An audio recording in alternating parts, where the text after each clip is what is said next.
Kasih karunia dan damai sejahtera Allah Bapa kita dan anaknya Tuhan Yesus Kristus menyertai saudara. Amin. Shalom saudara yang terkasih di dalam nama Tuhan Yesus Kristus. Senang bisa menyapa saudara di tempat saudara berada hari ini dalam dimensi yang berbeda, tetapi dalam dunia yang sama.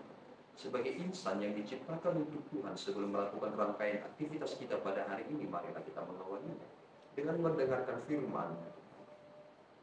Shalom, pembacaan renungan hari ini tanggal 4 bulan 7 tahun 2024 diambil dari Maliaki 3 ayat 6. Bahwasanya aku Tuhan tidak berubah dan kamu Bani Yakub tidak akan lenyap. Demikian pembacaan firman. Saudara yang terkasih di dalam nama Tuhan Yesus Kristus, bukankah kita adalah manusia yang kurang ajar ketika kita berkata bahwa Tuhan itu berubah? Sebenarnya Tuhan itu tidak pernah berubah. Yang berubah itu adalah manusia.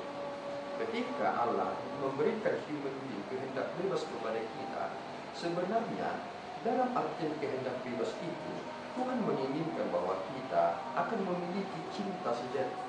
Karena orang-orang yang terlalu dikekang, dibatasi, dan lain sebagainya, mereka akan gagal memahami tentang menentukan arah hidup, terlebih mengenal tentang cinta. Tetapi persoalannya adalah orang sering sekali menyalahgunakan kehendak bebas itu. Satu hal yang kita harus pikirkan dari nas ini, mengapa Allah berkata bahwa aku Tuhan tidak berubah dan kamu Bani Yakub tidak akan lenyap. Ternyata Tuhan tetap merencanakan tentang arti masa depan, meskipun pada masa sekarang Tuhan mengizinkan penderitaan yang besar. Ketika kita mencoba mengingat kembali perihal tentang COVID-19, kita berpikir bahwa akankah ini menjadi kepunahan umat manusia. Tetapi sekarang kita berada dalam zona yang berbeda dibandingkan zona sebelumnya. Kita telah merdeka, kita telah bebas melakukan pekerjaan kita. Tetapi ketika kita berada di masa-masa COVID tersebut, apa yang bisa kita kerjakan? Seluruhnya hanya mengandalkan teknologi. Tetapi lihat, setelah Tuhan telah mengizinkan kita berada dalam dunia kita seperti sekarang ini, dapat bertegur sapa, dapat bersosial kepada yang lain, adakah sesuatu hal yang signifikan dalam perjalanan hidup ini? Tuhan tidak langsung membuat manusia ini lenyap. Jika kita mencoba memikirkan, apakah ini kesempatan yang Tuhan beri kepada kita? Ataukah mungkin Tuhan sedang merencanakan hal yang lebih mengerikan lagi? Tetapi pada prinsipnya adalah Allah itu adalah Allah yang setia. Jika Allah menghukum itu dalam koridor Allah, telah menegaskan tentang kekudusannya, yang itu adalah nama Allah. Sehingga ketika Tuhan menghukum manusia, bukan artinya Tuhan tidak setia. Sebab Tuhan memang tidak dapat diintervensi terkait tentang otoritasnya.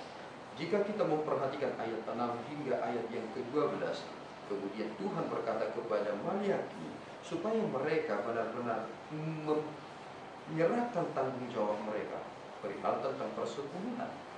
Dan banyak juga orang yang menyalahartikan tentang persepuluhan itu. Dalam hal ini dikatakan bahwa supaya mereka membawa seluruh persembahan persepuluhan itu ke dalam rumah perbendaharaan, supaya ada persediaan makanan di rumahku. Dan ujilah aku, firman Tuhan semesta alam, apakah aku tidak membukakan bagimu tingkap-tingkap langit dan mencurahkan berkat kepadamu sampai berkelimpahan? Konsep berkat sering sekali disalah mengerti oleh orang, seolah-olah yang terberkati itu adalah ketika dia menjadi kaya raya. Padahal tidak demikian. Mereka tidak sadar bahwasanya ketika Tuhan menghukum mereka, sebenarnya Tuhan sudah marah sekali terhadap mereka. Dan kemudian Tuhan berkata, kembalilah kepadaku. Inilah sebenarnya yang Tuhan inginkan kepada kita. Tuhan masih memberikan kita kesempatan untuk kembali. Mengapa kita harus mengambil jalan kebinasaan? Kiranya Tuhan menolong kita. Tuhan Yesus memberkati kita berdoa. Ya Tuhan, kami bersyukur atas berkat-Mu. Terima kasih Bapa, Engkau mengingatkan kami kembali supaya kami menyadari perjalanan hidup kami, supaya kami tidak berpaling daripada Tuhan. Engkau adalah Allah yang sejati, dan kami membutuhkan Tuhan, dan kami ini adalah milik Tuhan.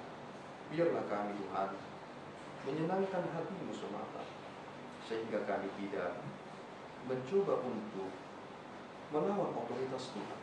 Apa yang Tuhan tetapkan biarlah itu berjalan dengan baik, sehingga kami tidak menyimpang dari apa yang Tuhan kami berhasil. Tuhan, biarlah hidup kami yang singkat ini menjadi kemuliaan bagi nama-Mu. Terpuji Engkau Bapa, dalam Yesus kami berdoa dan mengucap syukur. Anugerah Tuhan kita Yesus Kristus, kasih setia Allah Bapa dan persekutuan Roh Kudus menyertai saudara. Amin. Tuhan Yesus memberkati.